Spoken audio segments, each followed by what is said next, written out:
Hey everybody, welcome to Football Night New York Living Room Edition. Jonas Schwartz, happy to be along with Ralph Vacchiano, and we're happy to welcome Chris Williamson to the proceedings this week. And guys, just when we thought maybe the NFL would quiet down, well, there's Jamal Adams and Dr. Anthony Fauci. Let's start with Adams. Thursday, he first took to social media to say maybe it's time to move on, responding to an Instagram post. Maybe it's time to move on. Some wondered whether that was for the Jets or from the person who was posting to him on Instagram.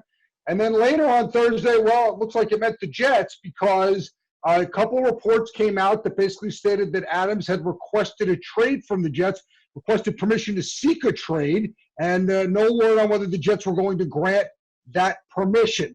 I can't imagine they would, Ralph. We've been talking about this topic for a while now. Does this change anything in your mind?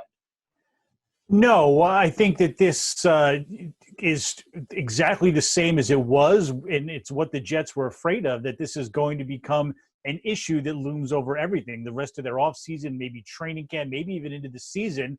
Jamal Adams wants his money, and understandably so. The Jets would like to pay him, but they don't want to do it right now for a variety of reasons. It's not standard to give guys a new contract after just 3 years. There's a lot of economic uncertainty at the moment, given the current pandemic. A bunch of reasons why they want to postpone this maybe until next offseason, and I don't think they're going to break from that. So knowing that, their situation right now is they're wondering kind of how much trouble is Jamal Adams going to cause, and is he going to try to force their hand?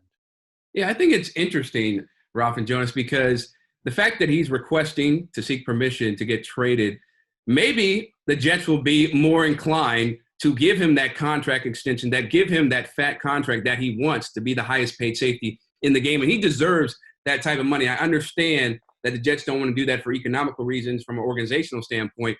But I think the fact that he's already made this request maybe puts a little bit of heat on the Jets to do something now. And if Adams was like, yo, you better give me my money or trade me, I don't think they want that distraction all year long. I just don't see that happening. But maybe they will, just because of the talent that he brings, and he's such a game-changing type of player. This is all still just rhetoric. The real tipping point for this will be when training camp starts, and whether Jamal, assuming he's still a Jet then, will he show up for the start of training camp? Will this become a holdout?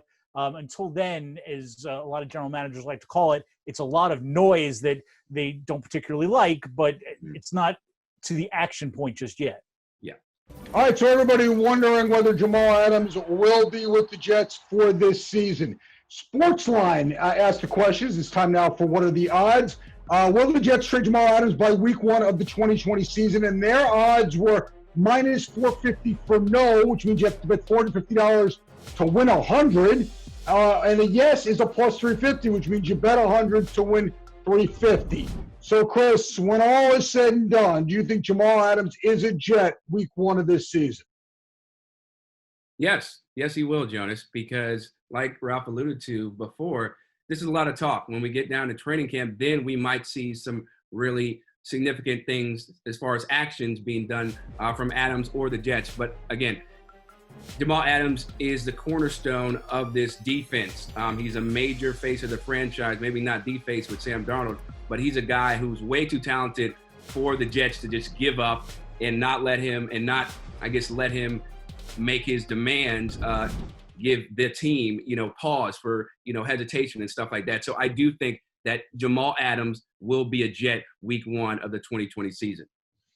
Yeah, I agree with that. Remember, the Jets are in the power position here because Jamal is signed through this year. His 5th-year option has been picked up for next year. They can franchise him after that. His only option really is to either play for the Jets or don't play at all.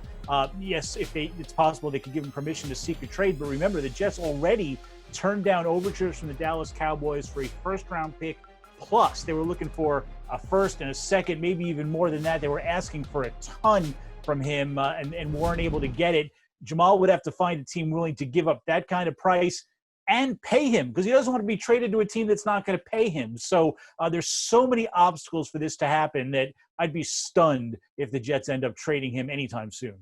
Right, and that other team, to your point, Ralph, needs to have the cap space to absorb whatever contract they'd be willing to give him, and who has that cap space at this point? The other question we have is when week one of the NFL season will be. We all assumed it was going to be when it's scheduled.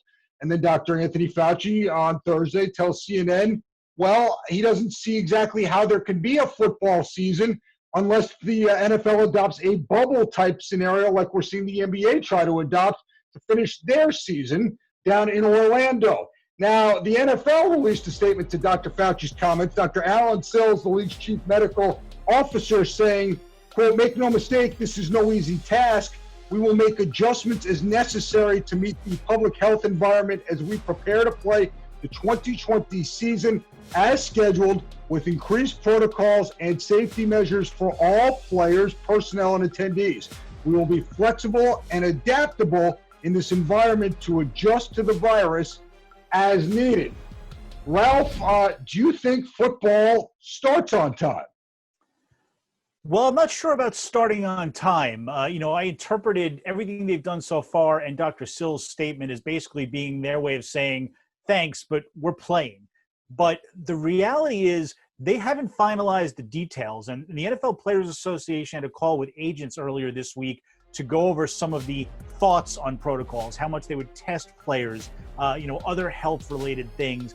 And I talked to a few agents who their takeaway from it was they want to play, they just don't know how to do it. And a lot of this is going to come down to what happens with baseball and hockey and basketball. Those are the canaries in the coal mine, so to speak, for the NFL. There definitely is a possibility that they could delay the start of training camp, although, as Dr. Fauci would say, if you push this farther into the fall, you're in danger of that second wave. So the details are flexible, but the NFL is somehow determined to go forward and get in 16 games, the playoffs, the Super Bowl, as if this is all somehow normal. Right, and there's nothing normal about this, Ralph. Like the NFL wants to defy the coronavirus, and that's just not realistic. However, because of all the money that is invested in this season, in this league, they're not going to cancel it. The delay may indeed happen. My thing is, how are they going to quarantine these guys week to week? And then if people get coronavirus, are they going to put them in some type of isolation housing like they're doing with the NBA for their playoff season? I just don't know if there's no zero-proof way to protect all these players and managers and coaches from the virus. People are going to get it. I think that is inevitable. So it really comes down to what is the best way to maintain it and make sure the players and coaches that do get COVID are in quarantine and have the protection against the other players. So that's my thing. Well, I'll tell you this much. Nobody knows how this is all going to play out. The one thing we do know is we're going to continue talking about this topic up until we see them play week one. Good stuff. My thanks to Chris Williamson and Ralph Vacchiano for joining me as always. My thanks to you for watching. That's it for Football Night New York Living Room Edition. We'll see you next week.